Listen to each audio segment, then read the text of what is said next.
Hey guys, welcome to Life of Tilisan. My name is Oluwatu Sanchobukola, and I tell you to like, subscribe, and tell a friend.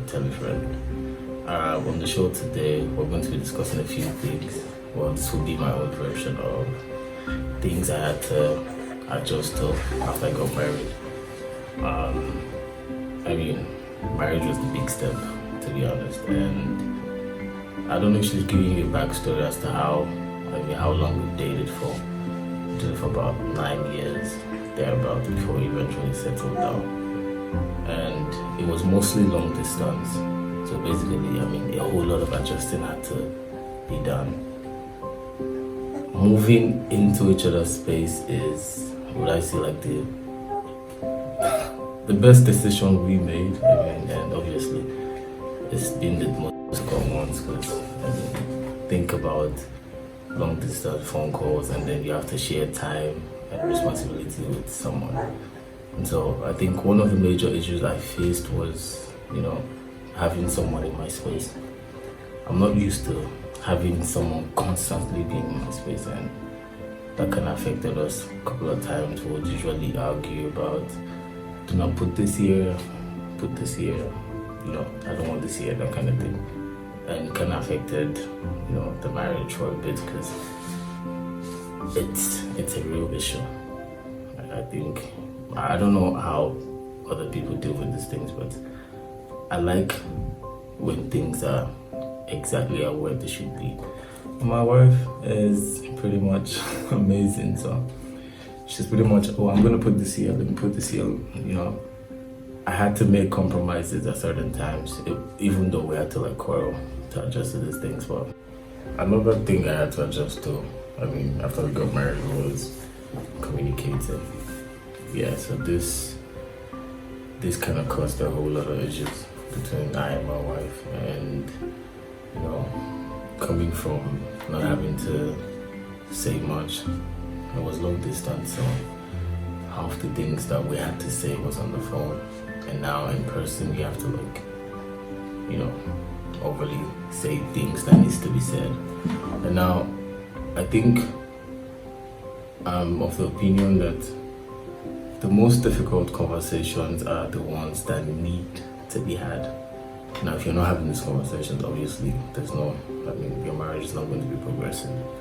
And I think at first I sucked at that because I didn't know how to articulate my feelings in certain times, having to overly express yourself over and over sometimes can be frustrating. So sometimes I kind of got mad, and it kind of affected the dynamic of the marriage at the time. But yeah, we had to walk our way through various conversations, and we've been better. We're way better than we used to be. I am way better than we used to be because obviously it takes two to tango. So yeah, another problem we kind of had, or that I kind of had to adjust to, was the decision making part. It is this one is this one is at the forefront of all the things I had to adjust to. Being a single person is a bit interesting sometimes, but I think it's a different thing when you're married, and you have to communicate your plans. You have to from a place where you just do what needs to be done, and you don't overly have to express or explain to anybody. So getting to marriage, you have to, or I had to, constantly, hey baby, we're gonna do this, hey baby, we're gonna do that, baby, I'm gonna do this. It was exhausting sometimes. I just want to go do what I need to do. Now, you can't see my wife at the back of the camera, but she's currently dancing, and I'm trying to keep it together. Yeah, well, on the lighter note, it was one of the most challenging periods where I had to, communicate what had to be done at certain times, because I just wanted to just go out. Usually I'll just go out, do what I want to do, and then come back, tell my wife. And she never liked it. So it took a lot of adjusting to do. I mean, I was quite independent, so it affected us for quite a bit, but after a while, she spoke to me.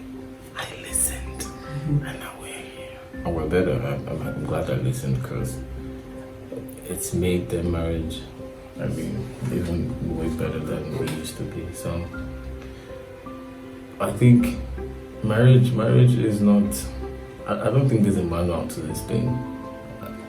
To be fair, we've been at this for, I think, about 3 to 4 years, thereabouts, 3 to 4 years. And it's probably been the biggest learning course I've ever had to do in my life, because every day you're learning one thing about the person you think you know, and there's this new update. I like to call it updates, because I'm always like, when did you how did you get this side? Like, which side are you showing me? I thought I knew this person. You know, it's a constant learning curve, and it's a beautiful journey though. And to be honest, you see, in these years we've had moments when we're like, you know, I have had moments when I'm like, are we doing the right thing? I mean, are we still meant to be doing this? Because it was exhausting. I'm not going to lie. I think that's the best part about being with someone you love. Love is meant to be unconditional.